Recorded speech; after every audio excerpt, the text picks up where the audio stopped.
Hey people, it's Nias talking. This is from The Guardian. This is a story that's very interesting. Black babies more likely to survive when cared for by black doctors. US study. When cared for by white doctors, black babies are about 3 times more likely to die in a hospital than white newborns. Black babies have a greater chance of survival when the hospital doctor in charge of their care is also black, according to a new study. In the US, babies of color face starkly worse clinical outcomes than white newborns. Earlier research from the Center for Disease Control and Prevention, CDC, published last year, showed that black babies are more than twice as likely to die before reaching their first birthday than white babies, regardless of the mother's income or education level. While infant mortality has fallen overall in the past century thanks to improvements in hygiene, nutrition, and healthcare, the black-white disparity has grown. Multiple interrelated factors which contribute to these disparities include structural and societal racism, toxic stress, and cumulative social disadvantages. The new study published in the Proceedings of the National Academy of Sciences suggests that race of the attending doctor also plays an important role. Researchers reviewed 1.8 million hospitals' birth records in Florida from 1992 to 2015, established the race of the doctor in charge of each newborn's care. When cared for by white doctors, black babies are 3 times more likely to die in the hospital than white newborns. This disparity halves when black babies are cared for by a black doctor. Strikingly, the biggest drops in deaths occurred in complex births and in hospitals that deliver relatively more black babies, suggesting institutional factors may play a role. The study found a no statistically significant link between the risk of maternal mortality, which is also much higher for black and brown women, and the race of the mother's doctor. While race concordance is so important in black infant mortality requires further research, but it may enhance trust and communication between doctor and mother, and black doctors may be more attuned to social risk factors and cumulative disadvantages which can impact neonatal care, according to Brad Greenwood, lead author from George Mason University in Virginia. Well, it's not hard to imagine. If you take the same mentality, which is when a black man gets killed by the police, they'll say it's his fault, and just put it into the medical field, well, are you in pain? I mean, hey, doctor, I'm in pain, I need help. No, you're not. You should stop having more black-on-black babies or some nonsense like that, if you know what I mean. It's just this mentality of like blaming you for your issues, or even these things that these old racist practices like saying that black people don't feel pain, so any attempt to get pain medication is an attempt to steal drugs. Let's keep going.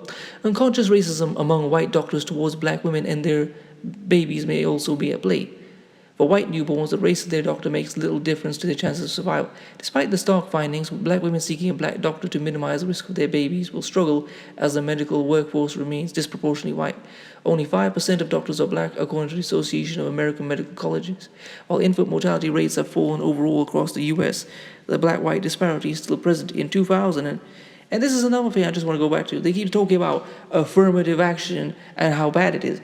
If only 5% of doctors are black, despite being supposedly 13% of the population, then affirmative action hasn't gone far enough.